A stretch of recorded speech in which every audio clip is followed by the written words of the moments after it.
جی تو اب ہم بات کرتے ہیں فائل میں ڈیٹا ریڈ یا رائٹ کرنے کے لیے. دیکھیں ہم نے سب سے پہلے آپ کو میں نے جس طرح یہ بتایا تھا کہ میرے پاس اگر یہ ایک فائل ہے اور یہ میرا پروگرام ہے اور میں فائل سے ڈیٹا ریڈ کرنا چاہتا ہوں, تو میں نے سب سے پہلے کیا کرنا ہے, ریڈ کرنا چاہتا ہوں تو میں نے کیا کرنا ہے, میں نے ان پٹ اسٹریم بنانی ہے. ان پٹ کیوں؟ کیونکہ پروگرام ریڈ کا مطلب ہے پروگرام میں ان پٹ آئے گی, تو میں نے ان پٹ اسٹریم بنانی ہے. اور ان پٹ اسٹریم بنانے کے بعد میں نے اس کے اوپر یوں سمجھ لیں ایک ایکسٹرا لیئر ایڈ کرنی ہے. وہ لیئر کیا کام کرے گی, وہ اس کو ایفیشینٹ بنائے گی. جس طرح میں نے آپ کو کہا تھا نا کہ ندی پہلے کچی ہوتی ہے پھر اسے پختہ کر دیا جاتا ہے, تو یہاں پر یہ ایک اوپر ایک ایکسٹرا لیئر ایڈ کر دی جائے گی. اور پھر لیئر ایڈ کرنے کے بعد ہم اسٹریم سے ڈیٹا ریڈ کریں گے. ٹھیک ہے نا, جاوا پروگرام کا تعلق فائل کے ساتھ نہیں ہے, پروگرام کا تعلق اسٹریم کے ساتھ ہے. ہم نے اسٹریم سے ڈیٹا ریڈ کرنا ہے اور ریڈ کرنے کے بعد ایٹ دی اینڈ ہم نے اسٹریم کو کلوز کرنا ہے, ختم کرنا ہے, کیونکہ ظاہر ہے اگر وہ اسی طرح بنی رہے گی تو وہ ایک نان ایفیشینٹ اپروچ ہوگی جو کہ بہتر نہیں ہے. اسی طرح اگر ہم نے جاوا پروگرام نے فائل پہ ڈیٹا رائٹ کرنا ہے, ہمارے پاس کچھ نمبرز ہیں ہم انہیں رائٹ کرنا چاہتے ہیں, تو یہاں پر ہم اگین ایک اسٹریم بنائیں گے. اس اسٹریم کے اوپر ہم ایک لیئر ایڈ کریں گے اور پھر ہم اسٹریم پہ ڈیٹا رائٹ کر دیں گے. یہ دیکھ لیں, تو اسٹریم سے ڈیٹا ریڈ کرنا ہے یا ہم نے رائٹ کرنا ہے.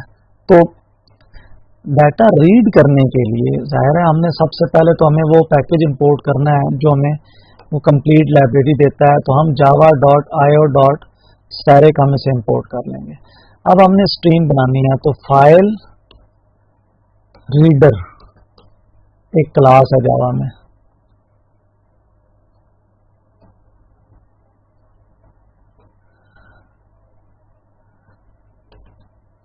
ٹھیک ہے.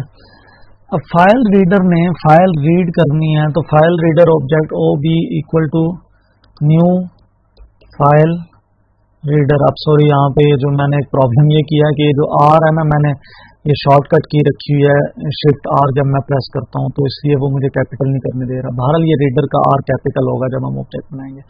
تو فائل ریڈر کا ہم نے آبجیکٹ کریٹ کرنا ہے. کہاں سے ڈیٹا ریڈ کرنا ہے, یہاں پہ آپ نے وہ پاتھ دینا ہے لائک ای اور /io یا data dot T x T. تو یہ اسٹریم کریٹ ہو گئی ہے. اب اسٹریم کریٹ ہونے کے بعد ہم نے دوسری اسٹریم اس کے اوپر ایک لیئر ایڈ کرنی ہے جس کو آپ کہہ سکتے ہیں بفرڈ ریڈر. Buffered reader. اب یہاں پر پھر اگین جو آر ہے یہ کیپیٹل ہوگا. میری یہ کیز کا یوں سمجھ لیں مسئلہ ہے. اس کو میں اس آبجیکٹ کو میں کہہ دیتا ہوں ایف آر. اب یہاں پر میں کہہ دیتا ہوں B R equal to new buffered reader کا آر کیپیٹل ہوگا, میں کیپیٹل نہیں کر رہا.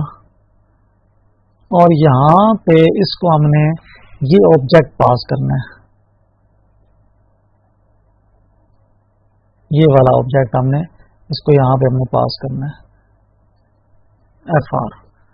جس طرح ہم نے یہ کہا تھا نا کہ ہم نے ایک اسٹریم بنائی تھی اور پھر ہم نے اس کے اوپر ہم نے اس کو پختہ کیا ہے, تو یہ بھی ایف آر تھا اور ایف آر کے اوپر ہم نے بفر لگا دیا ہے. بفر ریڈر جو ہے, بفر یہ کہا یہ جاتا ہے کہ جس طرح فار ایگزامپل میں یہاں سے ایک کریکٹر انٹر کرتا ہوں, ایک بٹ ہے 1. اب یہ جو 1 بٹ ہے, اب بجائے اس کے کہ یہ 1 بٹ وہ فائل تک پہنچا کے آئے, پھر دوسری بٹ ریسیو کرے اور اسے وہ فائل تک پہنچا کے آئے, پھر بٹ ریسیو کرے اور اسے وہ فائل تک پہنچا کے آئے, تو اس کے اگینسٹ ہمارے پاس ایک ٹیکنیک یہ ہے کہ ہم یہاں پر ایک بفر بنائیں اور کچھ نہ کچھ ڈیٹا جتنی بفر کی کیپیسٹی ہے وہ سارا اس بفر میں ہم اکٹھا کر لیں, اور یہ پورے کا پورا بفر جو ہے یہ ایک ہی دفعہ میں ہم اسے یہاں لے کر آئیں.